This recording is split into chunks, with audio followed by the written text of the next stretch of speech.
से आया, उस दुख से आया। लेकिन सोचने वाली दुविधा ये है हमारे लिए कि हम ये क्यों नहीं सोचते कि कोई सुखी व्यक्ति क्यों नहीं आया, कोई डॉक्टर क्यों नहीं आया हमारे मार्ग में, कोई वकील क्यों नहीं आया, सभी दुखी तो आए। पहले अज्ञानता थी, जब बाबा ने मानव धर्म की स्थापना की उस समय अज्ञानता थी।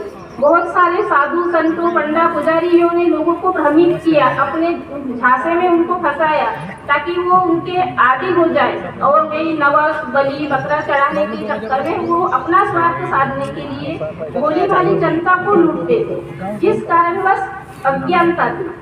अब मानवीय जीवन का मूल क्या है? अज्ञानता है, और अज्ञानता है तो जीवन अंधकार है, और जहाँ ज्ञान है तो वहाँ जीवन प्रकाशमय है। इसलिए मानवीय जीवन के मूल तो अज्ञान भी है और अज्ञान भी है, तो हमें अज्ञानता को छोड़कर ज्ञान के प्रकाशमय उजाले में जीना है और अपना मानवीय जीवन सफल करना है।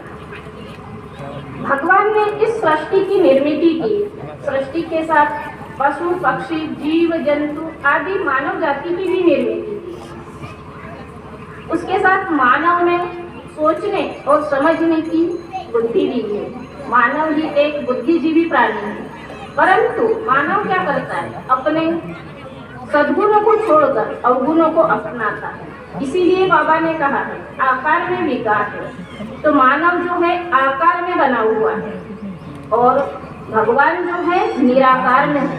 निराकार में यानी चैतन्य में है, जो चराचर में व्याप्त है, हम में, आप सभी में, सभी के पास है। आत्मा में ही परमात्मा है, कोई मूर्ति में या पत्थरों में भगवान नहीं है, न फोटो में भगवान है। परमात्मा कहाँ है? तो हमारे अंदर आत्मा में है। इसीलिए महान तेगी बाबा चुनदेव जी ने हमें एक दूसरे के पैर छूने से मना किया, तो हम इस मार्ग के सेवक सेविका है, पैर नहीं छूते बल्कि हम दोनों जो हाथ जोड़कर आदर पूर्वक नमस्कार करते हैं। देखिए बाबा कितने अंतर्यामी थे कि उन्होंने यह नमस्कार वाली प्रथा उस समय लगाई थी जब मानव धर्म की स्थापना की थी। लेकिन आज 2 साल पहले जब कोरोना का इस दुनिया में आया, तब सारा देश उस प्रथा को चलन में लाया। लोग हाथ मिलाने से डरते थे, गले लगने से डरते थे, ताकि हमें छुआछूत या कोरोना ना हो जाए, बीमारी नहीं हो जाए। वो कहते थे ना, 1 गज दूरी बहुत है जरूरी, उस कहावत को फॉलो करते थे। लेकिन बाबा ने इस मानव धर्म की जो प्रथा चलाई थी नमस्कार करने की, वो आज पूरा देश कर रहा था। नहीं तो पहले तो हेलो हाय चलता था, नमस्कार नहीं करते थे, नमस्ते करते थे, लेकिन आज सभी लोग नमस्कार करते हैं। तो सोचिए हम कितने भाग्यशाली हैं, हम कितने किस्मत वाले हैं कि जो हमें इस मार्ग में आने का मौका मिला और हमारा जीवन धन्य हुआ। तो हम बहुत बड़े बाबा के आभारी हैं। यूं कहे कि हमारा जीवन धन्य हुआ इस मार्ग में आकर। देखो इस मार्ग में तो सभी दुखी लोग आए हैं, सभी के पास कुछ ना कुछ अनुभव है। उसी प्रकार मैं ये अपना छोटा सा अनुभव बताती हूँ, ज़्यादा समय तो नहीं हो रहा। अभी हाल ही में मेरे यहाँ पर मेरे बहू को बेटा हुआ है 23 दिसंबर को।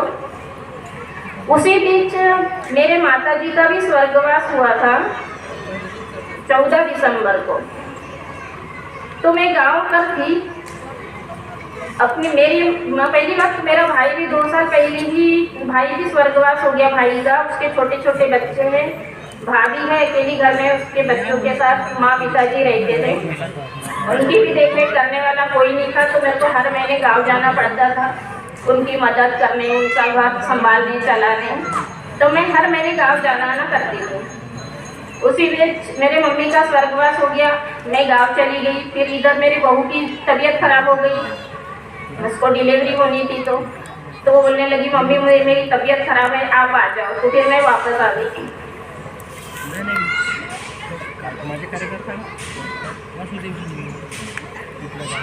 मेरा भाई नहीं होने के कारण मैंने निर्णय लिया कि मैं अपने माँ का दाह संस्कार मैं करूँगी। हम 2 बहनें हैं, एक भाई है। तो मैंने अपने माँ का दाह संस्कार मैंने किया। फिर उसी बीच मेरे को गाँव वापस आना पड़ा। तो मैं घर वापस आई, फिर अपने बहू को डॉक्टर के पास दिखाया। डॉक्टर ने बोला कि 1 महीने का टाइम, 1 हफ्ते का